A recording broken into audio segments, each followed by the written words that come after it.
Hello everybody, welcome to the Hardy Weinberg practice session. I'm going to do problems 1 or 2 and talk you through it as I do it. You'll see me typing out the answers. I'll talk to you about where the numbers come from. These are the same things we did during the posted lecture for 2.4, but again, just a little bit of pressure of practice. If you're already feeling comfortable, you can go ahead and pause the video, work out number 1, and then start it up and watch me work through it. See if it worked out well for you, if you did it the same way. If there's any discrepancies, then you can come and see me or review it, talk to a neighbor. Do the same thing. I'll let you know. You can pause it for number 2. I'm not going to talk through problems 3 and 4. I will, however, tell you the point where you can pause the video if you want to work it out for yourself. Then I'll post the answer. You push play, you'll see it posted. You can pause it and work out 4 and so forth. So I'm not going to talk you through 3 and 4, but I will talk you through number 1 and 2. Okay, so we are given genotype frequencies. And again, it's a simple 2-allele system for one gene. It's a very simplest form that's as complicated as you're going to do it. And another quick word that I didn't mention in the discussion for 2.4, this equation works with any numbers. I like to use nice round numbers. It makes the math a little bit easier. You'll see nice round numbers summing to 100 or to 1,000 in the whole population for all the examples on quizzes and worksheets and exams, but you can do it with any numbers. The math will still work out. You might have a little bit of rounding error and look at significant digits, but luckily for us, it's not a math class. I'm more interested in the concepts and that you understand the concepts. So let's start with this first one. Our first task is to take these genotype frequencies that we have been given and turn them into allele frequencies. So remember, P represents the frequency of the big A allele.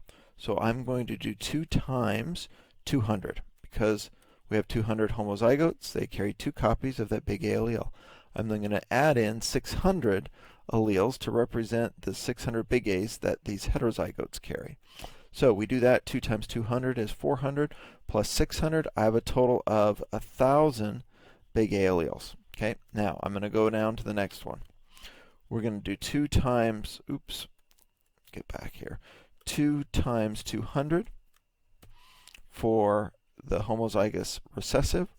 We're going to add in 600 individuals because they carry 1 copy of that little A allele, the heterozygotes, and again we get a nice round number of 1,000. Now this might start to look familiar to you, but you're going to see a difference here at the end. So we take that 1,000 and we divide by the total number of alleles. So 1,000 big A's, 1,000 little A's. We're going to divide by the total, 2,000, and we end up with an answer of 0.5. Now if we've done all our math right, we should be able to sum, the P and the Q should sum to 1, but let's show you. So we do 1,000 little A alleles divided by the total number of alleles, which is 2,000, and we end up with, of course, 0.5. Okay, so again, that's a nice sign when these two numbers sum to 1. It means you're probably doing it correctly. Now we've seen these P and Q values before, right? So when we plug them into our equation, so I've reminded you of the equation here. You'll need to know that for quizzes and exams, though.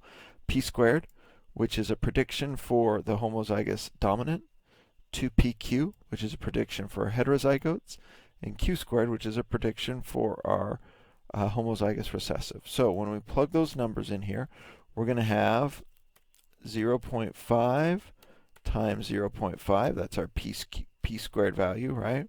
We're going to add in our 2PQ, which is 2 times 0.5 times 0.5.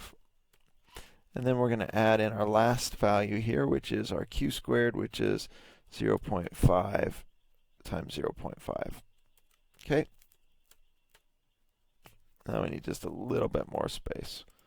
Let's put this back here. Okay.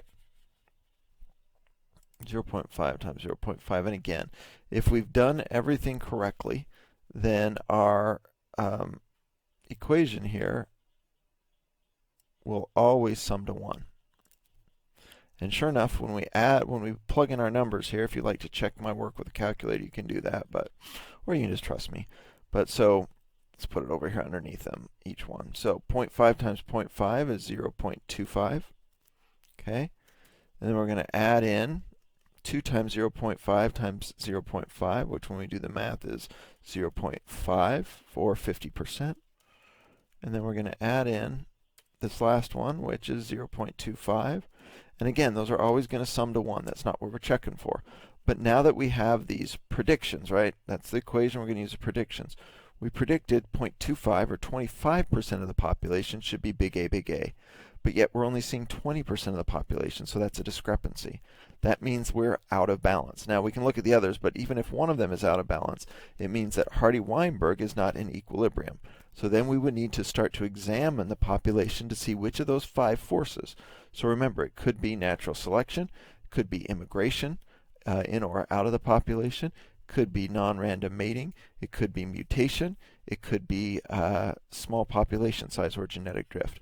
But we know something is off. So we'll check the others just to make sure, but we're predicting 50%, but yet we're seeing 60%. We're predicting 25%, but only 20% little a, little a. So not in Hardy-Weinberg equilibrium. So if there was a follow-up question saying, are there any evolutionary forces acting on this population? You'd be able to look at it, see the difference, and say, yes, there is an evolutionary force acting it. Now later in other discussions, we'll look at some of those evolutionary forces and how we may even be able to determine, if we're given a set of options, what evolutionary forces are acting on the population. Okay, so that's problem number 1. Let's do problem number 2 here. I accidentally erased my P and my Q value. I guess I didn't have them, so let's put them in. So again, we're given the genotype frequencies. We need to calculate allele frequencies. So I'm going to do 2 times 100. And again, that's to represent these homozygous dominant who carry 2 copies of that big A allele. I'm now going to add in 400 to represent the 1 copy that all these heterozygotes carry. I'm going to calculate that out. 2 times 100 is 200 plus 400. I get 600 big A alleles. Okay, so let's do our Q value. I'll just put it right down here. Now notice as we do this that our Q value and P values are not going to be the same in this. It's not symmetrical. Okay, Q value is 2 times 500 to represent those 500 homozygous recessive.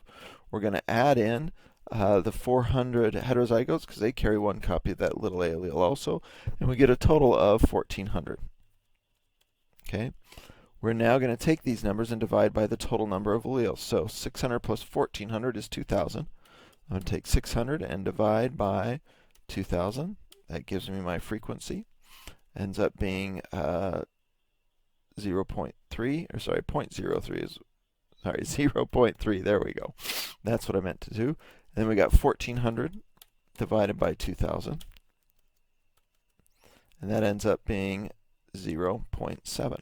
Okay, so we've got our p-value and our q-value. We know the equation here. We can plug it in. Let's do it. Okay, so I'm going to plug in my p-value, which is 0.3 squared here. So 0.3 times 0.3. Okay, I'm then going to add in 2pq, so 2 times 0.3 times 0.7. And again, if you'd like a calculator, great. If you feel comfortable doing this type of math, you don't need a calculator, more power to you. But feel free to bring a calculator to the exam number 2. You can use them here too. That's fine. As long as you understand these concepts, that's what I'm getting at. So this last one is q squared, so 0.7 times 0.7. Okay, and again, it's always going to sum to 1. That's not what we're checking for. Okay, so let's just extend that out. I'll write it down here on the next line below it. So 0.3 times 0.3 is 0.09. My math teacher in grade school always told me decimals, you always put the 0 in front of it, so makes it easier to read, I guess. But 0.9, and we're predicting 9% of the population should be big A, big A. That's our Q value. Okay. Our next one, 2 times 0.3 times 0.7. I can double check my math, but that's 0.42, right? 0.3 times 0.7 is 0.21 times 2, 0.042. Okay. And then finally, we're going to add in 0.7 squared. So if we've done this correctly, 0.42 and 0.49, right, that's 9.1. And then 0.09, everything adds up to 1, so it's a good sign we did everything right. And again, these are predictions. So we're predicting 9% of the population should be big A, big A. Now in reality, we see 10% of the population, okay? So it's not quite there, but it's close. We're predicting 42% of the population, but we only see 40%. We're predicting 49% should be little a, we're seeing 50% of the population. Now, if this was a real situation, we would do some statistical analysis and see whether our numbers here, because they're kind of close, whether they varied significantly from our initial observations. And if they weren't significant, then we'd say, okay, it's within the realm of probability. It's probably at Hardy-Weinberg equilibrium. However, for the purposes of our class, we'll just assume that any difference is significant. That may not be a valid assumption, but it's enough for our class and for what we need to accomplish. So we'd look at this and say it may not be drastically off our predictions here, may not be drastically off our initial observations. However, they're different, and so we'll call it not in Hardy-Weinberg equilibrium. So again, if that was the case, we would then examine this population, look for mutation, look for natural selection, look for genetic drift, look for any of those 5 forces you need to know. I won't ask you to look at an equation like this and without any other additional information say, okay, what's causing it? You might have some ideas, there might be some answers that are a little better than others, but we would need some additional information to have a reasonable chance of explaining what evolutionary force is causing this population not to be in Hardy-Weinberg equilibrium. Okay, so if you'd like some additional practice, you can go ahead and pause the video at this point. I will go ahead and solve this problem the same way as you see it solved for problem number 2, but I'm not going to talk you through it. You'll just see it appear. So pause it here if you'd like to work it out yourself. So here's the answer. Hopefully you did it right. You're getting more comfortable. If not, review it, see if you can find out where you made your mistake, talk to a classmate, come and see me during office hours or make an appointment. This math's a little trickier. This is probably not one you can do in your head unless you really are a math whiz, but the outcome is slight differences from our predictions at the end are slightly different than our observation. So we would say not in Hardy-Weinberg. But again, in a real world situation, maybe we do a statistical test to determine whether they were significantly different. Okay, at this point, pause it if you'd like to work out problem number 4 on your own and then check it. I'll work it out and post it here in just a minute. Sorry, I didn't realize my problem number 4 was the same as problem number 3. So I made some changes here. This will be not just doing the same thing over again. So here's problem number 4, new numbers. You've given the genotype frequencies like before. Calculate out your P and your Q value. You can pause it here to see if you're able to do it on your own. So try that, get some practice, see how it goes.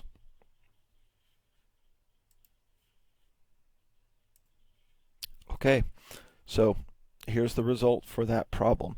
Hopefully you're getting comfortable with this. If you look at this and analyze this, you'll notice that our predictions at the very bottom, 36%, 48%, 16%, match exactly our initial observations. This population is in Hardy-Weinberg equilibrium. Practice it. You can go back over it again, rewind the video, try again. Again, calculators are more than acceptable for this as long as you understand how to take a genotype frequency, turn it into allele frequency, plug in that allele frequency into the Hardy-Weinberg equation, recognize that those are predictions for the 3 different genotype frequencies, compare those predictions to your original observations, see if there's a difference. If they don't match, it's not in Hardy-Weinberg equilibrium. There's an evolutionary force acting on the population.